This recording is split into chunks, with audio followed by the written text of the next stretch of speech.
I never thought betrayal would come quietly.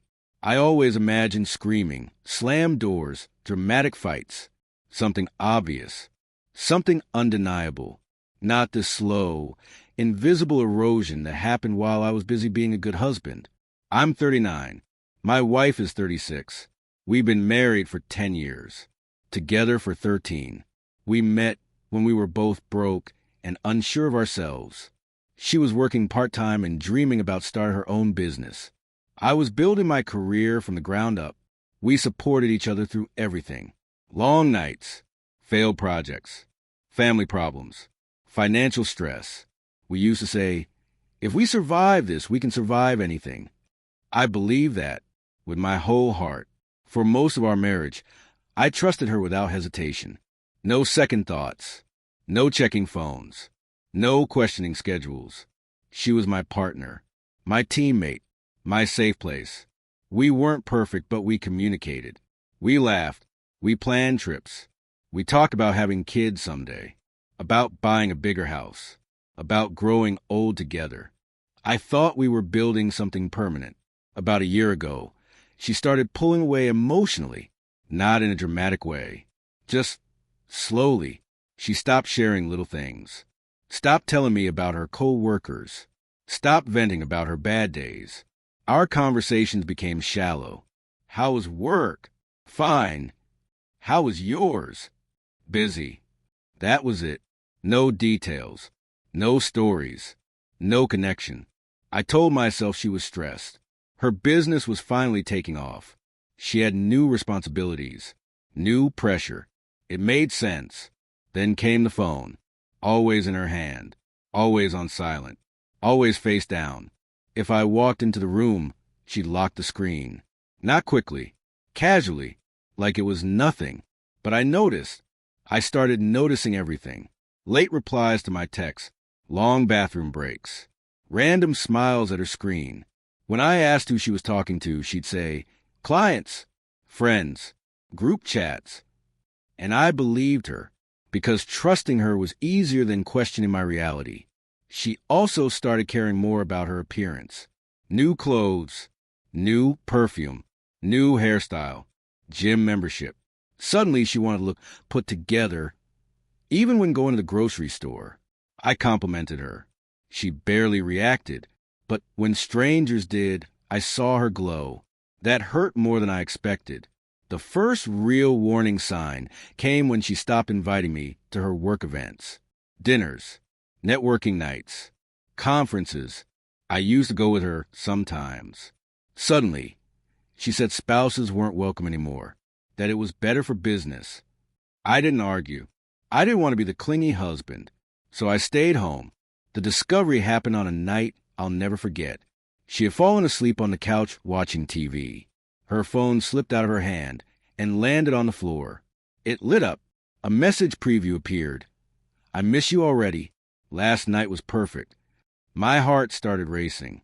I stared at it for a long time, hoping it was about work, about a client, about something harmless. Deep down, I knew it wasn't. I picked up the phone. My hand was shaking. I unlocked it. Same password as always. Our wedding date. That almost made me laugh. The messages were there. Hundreds of them. Photos. Voice notes. Plans. Hotel bookings. Complaints about me. About how I was predictable. Too safe. Emotionally boring. She told him she felt alive with him. That she stayed with me because it was comfortable. That she didn't want to hurt me. I felt like I couldn't breathe. When she woke up and saw me holding her phone, she froze. Her eyes went wide. She whispered, "Please don't." I asked her quietly, "How long?" She looked down and said, "Almost a year. Almost a year of lying to my face. Almost a year of pretending. Almost a year of betrayal." And I had no idea.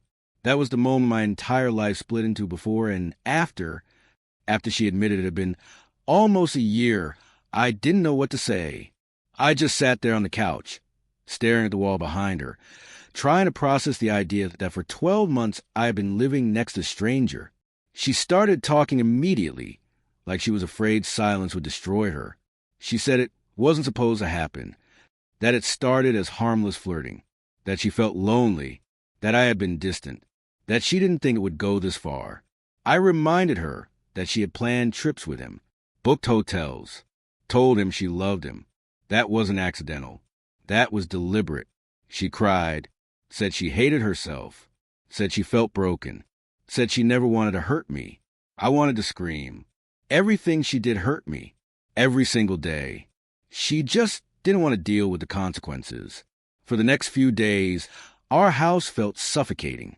We barely spoke. When we did, it turned into arguments or awkward silence. She kept trying to be affectionate, hugging me, touching my arm, saying, "I love you," more than she had in years. It felt wrong, like she was trying to erase betrayal with physical closeness. I couldn't stand it. Every time she touched me, I imagined her touching him.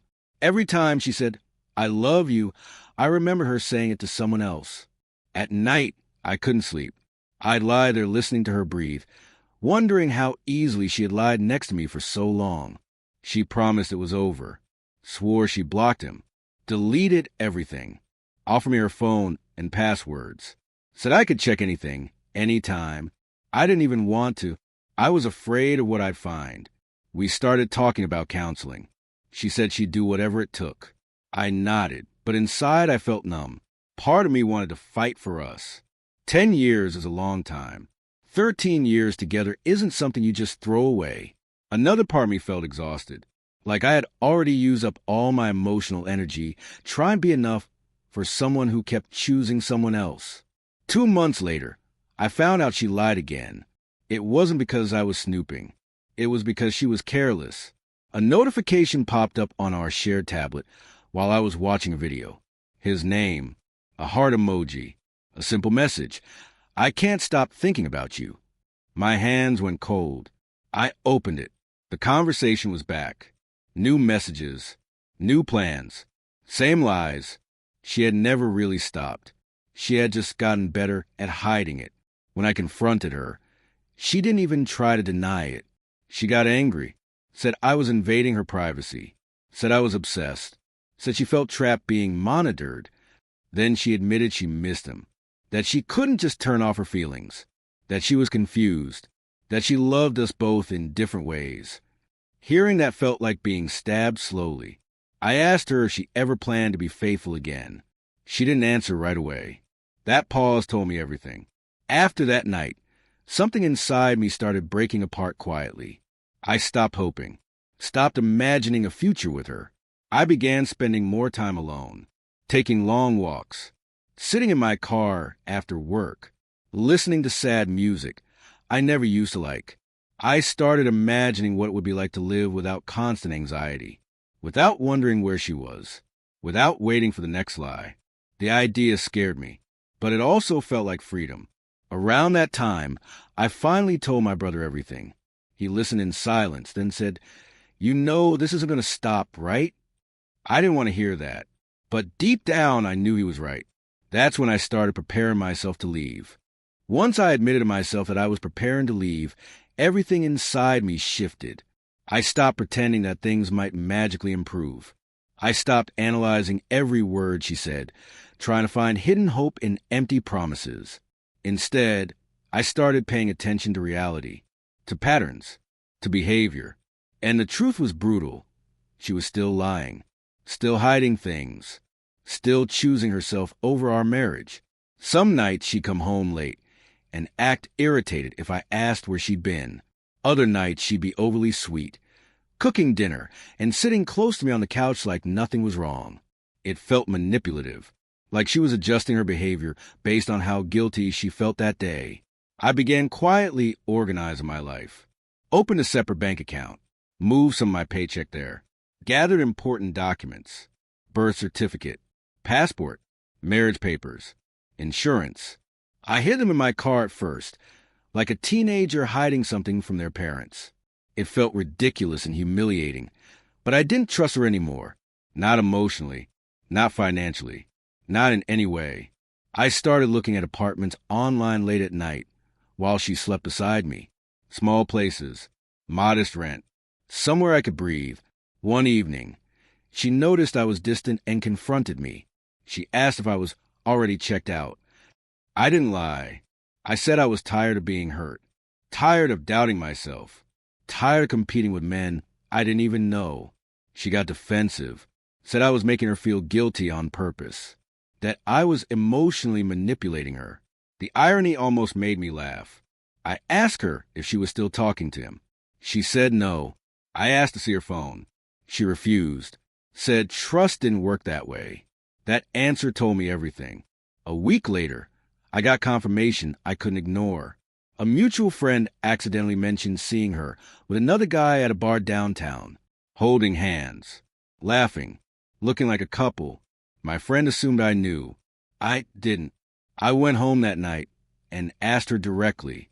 She denied it, said my friend was mistaken, said she had only gone out with co-workers. Then I showed her the photo my friend had sent me. Her face collapsed. She started crying. Again, apologizing. Again, promising. Again, same cycle, different setting. That night, I slept on the floor in the guest room. No pillow, no blanket, just lying there staring at the ceiling, thinking about how small my world had become, how everything revolved around managing her lies and my pain. I realized I hadn't felt genuinely happy in over a year. Not calm, not secure, not hopeful, just surviving. The next morning, I called a lawyer during my lunch break. My voice didn't shake. My hands didn't shake. That's how I knew I was ready. Calling the lawyer felt like crossing a line I couldn't uncross. Once I said the words, I want to talk about a possible divorce. There was no pretending anymore. No more, maybe it'll get better. No more excuses. The lawyer was calm and professional. Asked about finances, property, timelines, and whether we had kids. Hearing my life reduced to categories and paperwork was strange, but also grounding. It reminded me that this wasn't just emotional chaos. This was my future, and I still had some control over it. That evening, I told her we needed to talk. She immediately looked nervous. We sat at the kitchen table, the same place where we had planned trips and celebrated anniversaries. I told her I had spoken to a lawyer. For a few seconds, she said nothing. Then she exploded, accused me of giving up, of being dramatic, of throwing away 13 years over a mistake. I reminded her it wasn't one mistake. It was hundreds of lies over almost a year. She said I was obsessed with the past, that I was choosing pain, that I was selfish. Somehow, her betrayal had become my fault.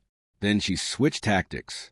She cried, grabbed my hands, told me she was scared, that she couldn't imagine life without me, that she'd cut everyone off, quit her business, delete social media, go to therapy twice a week, do anything. Every promise sounded desperate and familiar. I had heard it all before. I told her quietly that love without trust wasn't enough, that I didn't feel safe with her anymore. She whispered, "What about our future?" I looked at her and realized I didn't see one anymore. 2 weeks later, I moved out. I rented a small one-bedroom apartment across town. Cheap furniture, thin walls, old carpet, but it was peaceful. No tension, no lies, no pretending.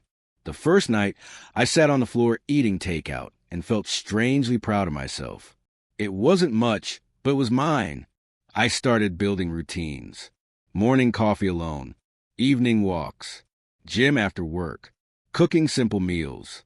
Slowly, I began to feel like a person again instead of a wounded accessory to her life. She didn't let go easily. She called constantly, texted nonstop, sent long emotional emails. Some were apologies. Some were angry. Some were manipulative. You promised forever. You're abandoning me. You're ruining everything. I've changed. I stopped responding. Not because I didn't care. Because every conversation reopened wounds. My therapist helped me understand that boundaries weren't punishment. They were protection. The divorce process was exhausting. Paperwork, meetings, waiting. She delayed things whenever she could. Missed deadlines. Claimed she wasn't ready. Said she needed more time. I stayed firm. For the first time in my life, I didn't let her emotions decide my choices. Every signature hurt. but every signature also felt like reclaiming a piece of myself. After the divorce was finalized, I kept waiting for some emotional collapse that never came. I thought I'd wake up one morning and feel empty, destroyed, completely alone. But that didn't happen. What I felt instead was quiet. Deep, steady quiet. No constant anxiety. No checking my phone every 5 minutes. No wondering who she was really with. No preparing myself emotionally for another lie. My apartment slowly started feeling like home. I bought a rail bed, hung a few pictures, set up a small desk by the window. I learned how to enjoy mornings again. Coffee, sunlight, silence. Simple things I hadn't noticed in years. Friends told me I looked different, healthier, lighter, like I had put down something heavy I'd been carrying too long. About 5 months later, she reached out again. A long message, apologies, regret, self-reflection. She said therapy helped her understand why she cheated, that she finally knew how much she hurt me, that she missed our life, our routines, our memories. She said she wished she could go back and fix everything. She asked if I ever thought about trying again. I stared at that message for a long time. I felt sad, not angry, not tempted, just sad for what we lost, for what we could have been if she had chosen honesty. I replied kindly. I told her I hoped she kept working on herself. I told her I wished her peace. And I told her I wasn't coming back. Blocking her afterward felt like closing the final door on a chapter one had reread too many times. Slowly, I started dating again. Carefully, without rushing, without desperation. I met women who communicated clearly, who didn't hide their phones, who didn't make me feel insecure for asking questions. For the first time, I understood what emotional safety felt like. No games, no anxiety, no constant doubt, just honesty, consistency, respect. It felt strange at first, almost boring. Then I realized boring was actually peaceful. Healthy love isn't dramatic. It doesn't hurt. It doesn't confuse you. It doesn't make you question your worth. Looking back, I see how long I stayed because of fear. Fear of being alone. Fear of starting over. Fear of admitting my marriage had failed. I confused loyalty with self-destruction, patience with weakness, hope with denial. I thought enduring pain made me strong. It didn't. It made me smaller. Leaving made me strong. If you're reading this and you're stuck in a relationship full of lies, secrecy, and broken promises, please hear me. You cannot fix someone who doesn't want to be honest. You cannot love someone into respecting you. You cannot sacrifice yourself into being valued. Walking away isn't failure. Sometimes it's survival. I thought discovering her betrayal would ruin my life. Instead, it gave me the chance to finally live it.